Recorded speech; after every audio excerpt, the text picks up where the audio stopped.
doutrina do uso e costume para você não se amoldar ao mundo. Mas vamos lá.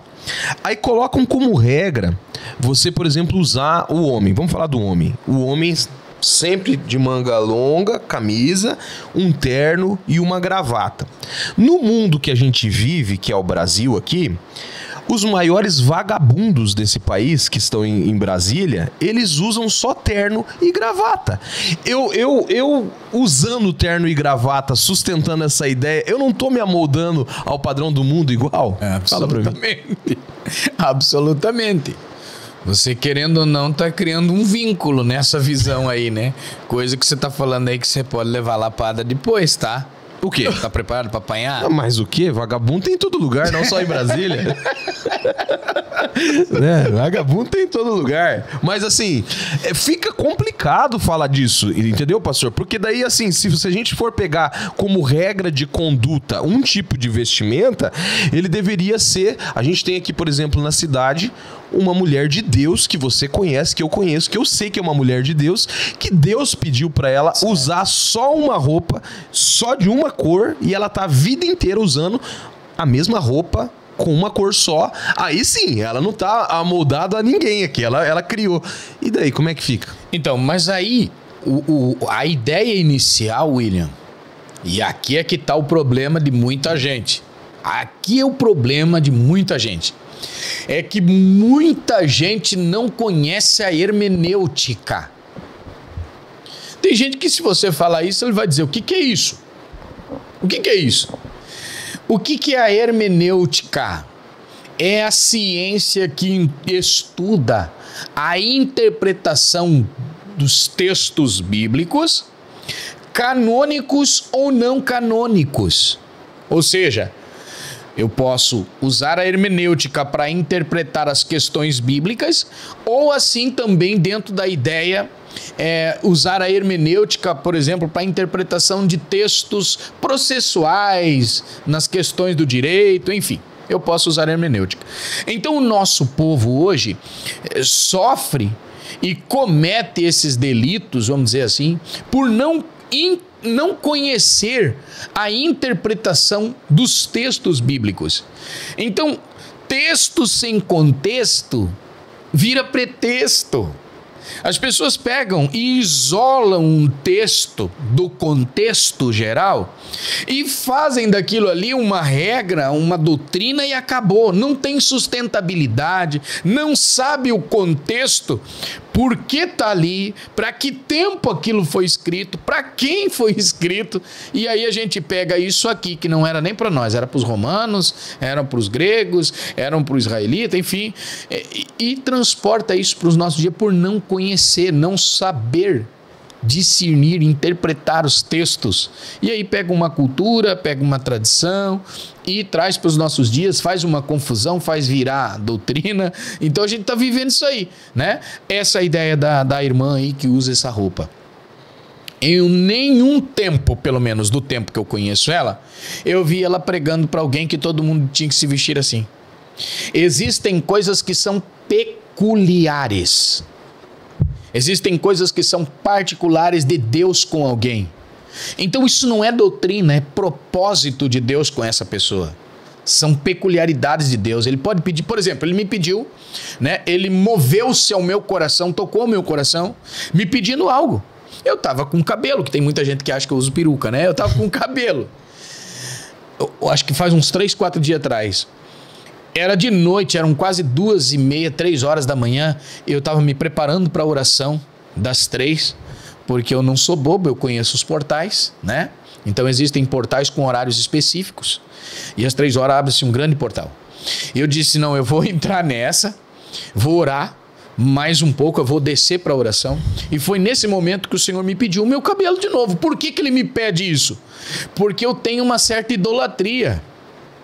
Uma espécie de vaidade, voltando na ideia da vaidade, uma espécie de vaidade pelo meu cabelo, assim como você é um cara chato com o teu cabelo, né?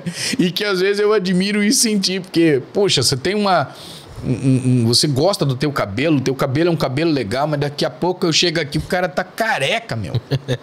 Aí eu falo: William, mas cara, de onde? Cara, simplesmente para mostrar que o meu cabelo não está no lugar de Deus. Eu sei entender isso, entende? Então eu tirei meu cabelo, que eu faço dele às vezes um posto de vaidade, eu tenho para não gerar uma idolatria. Eu falei, não, Senhor, minha esposa não gosta que eu faço isso, e nem eu gosto muito disso, né? Mas eu fiz, Senhor, estou entregando meu cabelo, é um propósito. Agora eu vou chegar na minha igreja e vou dizer, todos os homens aqui devem rapar a cabeça, porque Deus falou isso. Se eu disser isso, eu estou cometendo um grande pecado. Porque primeiro, Deus não se envolve nessas questões, é uma questão pessoal dele comigo e eu com ele, entende? Então não é doutrina, é uma coisa pessoal, particular, é Deus falando comigo, entende? Então as pessoas não sabem entender, interpretar essas coisas, e aí vira essa loucura. Vamos fazer aquele jogo assim, ó. Isso é bíblico ou isso é uso e costume? Vamos lá? Vamos começar assim ou você quer fazer uma observação? Não, vamos lá. Vamos lá? Vamos lá. Por que tem mulher que não pode pintar o cabelo? Se ela pintar o cabelo, ela cuidar do cabelo dela, ela tá com vaidade, ela tá no inferno, né? Por causa do cabelo. E para você começar a responder essas perguntas, eu já vou te centralizar no que é usado, né? Além do versículo da vaidade, eles usam o versículo dizendo que o nosso corpo é o templo do Espírito Santo. E você não pode mexer nesse templo porque você não é dono dele. Então, isso é uso e costume ou isso é mandamento? Vai lá. Primeiro que eu acabei de falar da hermenêutica. Essas pessoas que usam esse texto, elas estão tirando esse texto do contexto. Primeiro que esse texto não foi escrito específico para isso. Existiam outras coisas que estavam acontecendo. E ele está tratando especificamente com outros comportamentos que não estão relacionados a nada disso. Então, quem não conhece hermenêutica, pega e mistura todo esse texto aí. Isso não descreve essa questão, está fora de contexto, totalmente fora, entende? E eu já vou falar sobre isso. O nosso mal hoje é que o livro de Marcos, no capítulo 7... Está lá no texto bíblico. Se você ler lá, Marcos capítulo 7, no verso de número 6 até o 8, Jesus criticou os fariseus porque eles colocaram tradições humanas acima dos mandamentos de Deus. E Deus vai lá refutar isso, sabe? Pegar uma tradição, pegar um uso e costume, pegar uma cultura e colocar acima do mandamento, gerou em Jesus uma espécie de resistência. Ele critica os fariseus por causa disso, né? Então a gente não pode de jeito nenhum cometer esse tipo de coisa. Assim como em Colossenses 2, verso 20 ao 23, o Paulo adverte como regulamento humano que tem aparência de sabedoria, mas não tem valor real. Sabe? Então, o problema surge quando os usos e costumes são elevados a um nível de doutrina, certo? Tornando-se requisitos para a salvação e santidade. Isso era exatamente o que Jesus combatia no seu tempo. Jesus era contra isso, entendeu? Porque eles não sabiam decifrar. Então, essa questão aí do cabelo, né? Gente, pelo amor de Deus, isso eram usos e costumes. Eu me lembro que existia uma época dentro dessa visão do cabelo, que primeiro, lá na igreja de Corinto, vamos pegar o Paulo lá em Corinto, Paulo escrevendo sobre a mulher não cortar o cabelo, aquelas questões, né, do rapar do cabelo, do uso do véu.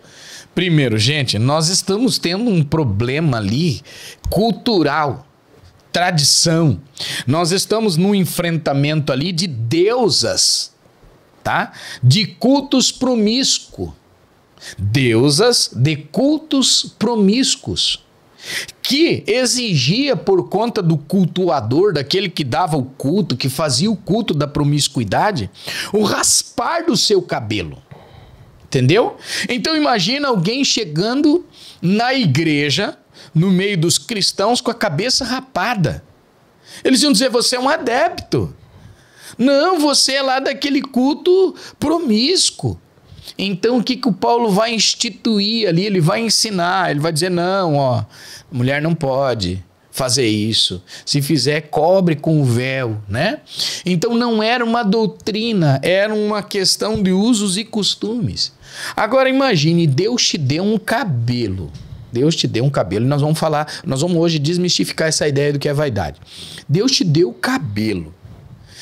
Então, se você precisa, dentro dessa visão, desse texto que eles usam isoladamente aí do templo do Espírito Santo, se você é templo do Espírito Santo, então você precisa cuidar do templo. Então eu preciso. Ou deixa o teu templo sujo, se a ideia desse texto for isso, né? Porque ele é fora de contexto, né? Então, eu posso cuidar do templo do Espírito Santo, preparar esse templo para ele, então. Eu posso tomar um banho, ok? O banho faz parte, o templo não pode estar sujo, né? Eu posso pintar minha unha, lavar minhas unhas, cortar minhas unhas, ou eu vou virar um Zé do Caixão. É mesmo? Eu posso aparar as pontas, eu posso deixar minha estética, minha beleza cuidada ali, né?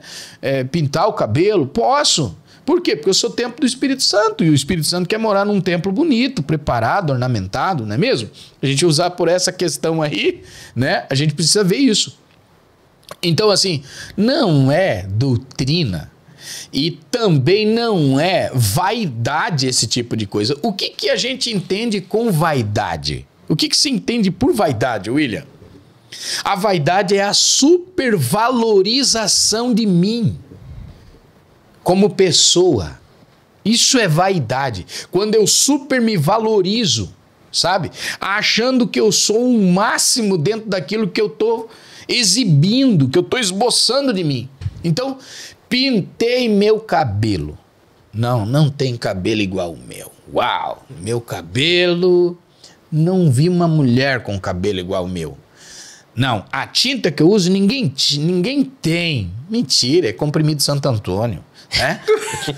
Mas o meu cabelo é o melhor. Meu cabelo é isso. Eu me sinto na condição de ser Marilyn Monroe.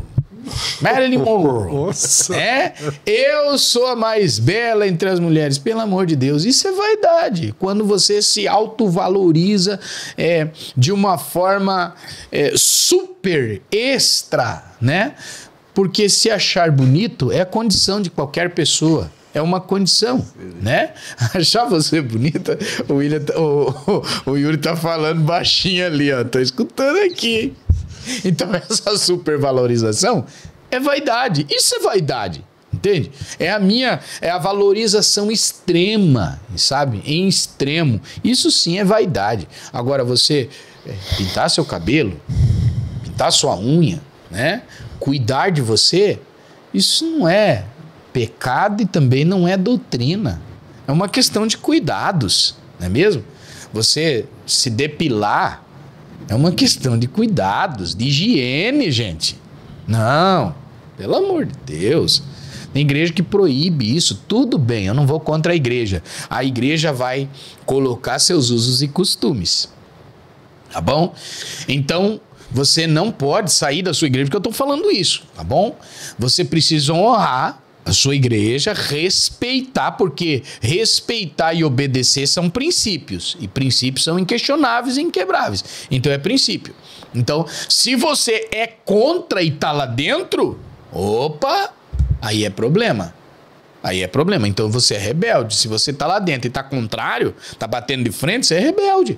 E você é um feiticeiro, porque a Bíblia diz que o pecado da rebeldia, da rebelião é como pecado de feitiçaria. Então tem alguma coisa errada aí. Tá bom? Então você precisa honrar a sua igreja. Se a sua igreja preza isso, defende essa visão, não como doutrina, mas como uso e costume, tem que respeitar essa igreja. Eu não posso, William, congregar numa igreja, por exemplo, que proíbe eu usar camiseta. Eu tô de camiseta. E lá tem que usar camisa de manga comprida. Se eu chegar lá, fazer parte do corpo de membros dessa igreja, e eu entro assim lá dentro, eu vou estar indo contra o sistema. O pastor vai vir, vai me chamar a atenção, vai dizer, cara, você está errado. E eu estou errado. Mas e a doutrina? Então eu vou procurar uma igreja, né, que esteja dentro dessa ideia da doutrinária e que o uso e costume seja diferente. A regência, as questões sistemáticas dessa igreja seja diferente. Mas se eu estiver lá dentro, eu tenho que honrar isso aí. Eu tenho que ser fiel a isso. Porque eu estou dentro dessa visão, eu estou debaixo dessa liderança, estou dentro desse critério aí. Mas o nosso mal é algumas vezes querer confrontar, brigar dentro da igreja. Meu irmão, vai lá, conversa com o pastor, pede a bênção dele, não vai dizer que a igreja dele é do inimigo. A igreja dele preza esse uso e costume. Ele tem esse costume, então a gente respeita.